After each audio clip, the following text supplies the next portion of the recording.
近日，美国能源巨头埃克森美孚 （ExxonMobil） 宣布将从2026年3月起逐步关闭其在新加坡玉郎岛上一套2002年投产的乙烯裂解装置，并于当年6月前完全停运。这项决定被广泛视为全球石化行业产能重组的一部分，旨在应对主要来自亚洲地区产能过剩所带来的盈利压力。同时，这一消息也引发了市场对新加坡能源产业地位的短暂讨论。有声音疑惑，作为全球能源布局的重要参与者，埃克森美孚的部分撤资是否意味着新加坡的能源吸引力正在减弱？事实上，这种担忧显然忽视了新加坡作为亚洲能源枢纽的深层根基。一家工厂的优化调整远不足以撼动其作为亚洲最重要能源与化工枢纽的根基。新加坡正在一场静默而深刻的转型中，巩固并重新定义自己的角色。埃克森美孚的决策本质上是跨国企业在全球棋盘上优化资产配置的一步棋。公司发言人明确表示，关停旧装置是为了在不断变化的市场环境中提升竞争力，并强调公司刚刚在新加坡启动了新的基础由生产设施，未来将继续在此保持包括制造、总部和贸易在内的重要业务布局。这清晰地表明，此举是优化而非撤退，其背后的宏观逻辑是清晰的。全球石化产品，尤其是基础化学品的利润率正受到冲击。与此同时，能源世界正在发生根本性变革。咨询公司的报告指出，自俄乌战争以来，能源安全已取代纯粹的成本考量，成为各国优先要务。而东南亚地区的能源需求预计到2050年将比2024年高出惊人的71%。面对这样的变局，新加坡的应对之策不是固守某一特定技术或产品，而是凭借其数十年积累的难以复制的综合生态优势，主动引导并服务于这场变革。新加坡的定力首先源于其作为全球贸易、金融和物流核心节点的无可替代性。对于能源行业而言，稳定、透明、高效的营商环境与世界级的基础设施，比单一的产能规模更为重要。正如荷兰能源储存巨头 Advario 公司高管所指出，该公司持续35年投资新加坡，看重的正是其友好的经商环境，包括政治稳定及监管透明。这种信任使得新加坡汇聚了超过100家能源化工企业，形成了极其完善的产业生态，为企业的运营和发展提供了强有力的支撑。新加坡经济发展局 （EDB） 的主席方章文更是描绘了一份雄心勃勃的蓝图。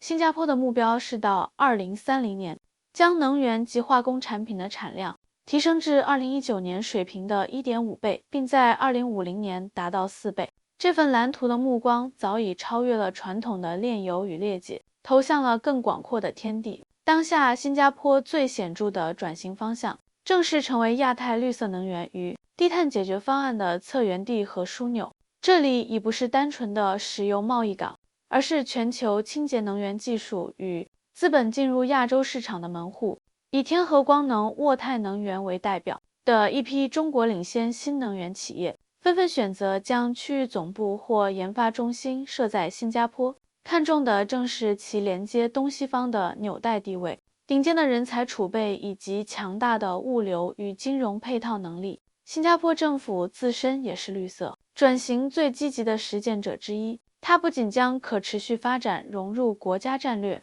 更致力于通过推动区域合作来放大影响力。一个标志性的宏伟构想是东盟电网，通过跨境的电力互联，将资源丰富的东南亚国家的可再生能源如水力、太阳能输送到新加坡等需求中心。据估计，这一体系的建设将撬动高达7640亿美元的投资，而新加坡作为关键的投资推动者和智慧电力买家，将在其中扮演核心角色。在传统能源领域，新加坡的角色也在深化，从精炼中心升级为综合贸易与风险管理中心。随着地缘政治动荡加剧，能源来源的多元化与供应链的韧性变得至关重要。新加坡成熟的金融市场、活跃的大宗商品交易生态以及强大的信息汇聚能力，使其成为企业优化全球能源采购组合、对冲价格波动风险的理想平台。专家指出，新加坡作为区域能源贸易中心的发展，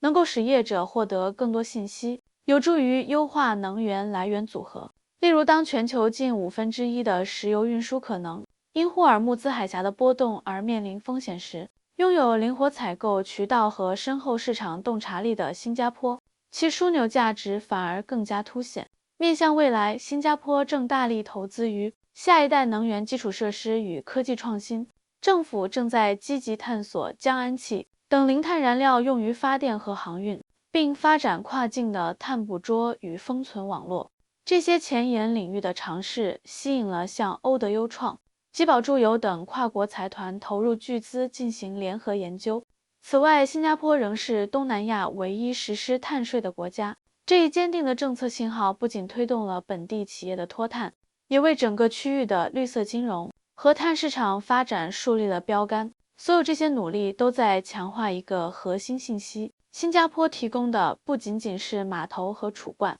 更是一整套面向能源未来的解决方案、风险管理和创新试验的生态系统。因此，埃克森美孚关停其一套旧装置，如同海面上的一朵浪花，它反映了全球化工产业链周期性调整的波纹，却无法改变新加坡这片海洋的深度与航向。新加坡的竞争优势早已不再是某个工厂的产量，而在于其作为全球商业社会中可预测的绿洲的稳定性，其连接全球市场与亚洲机遇的连通性，以及其敢于拥抱变革、定义未来的前瞻性。从传统的石油产品到绿色的电子、氢分子乃至碳信用交易的商品在变，但新加坡作为那个值得信赖的、高效的、创新的交易与运营枢纽的地位，反而在时代的浪潮中愈发清晰和坚固。这座城市的能源故事正从燃料枢纽续写为未来能源解决方案的枢纽。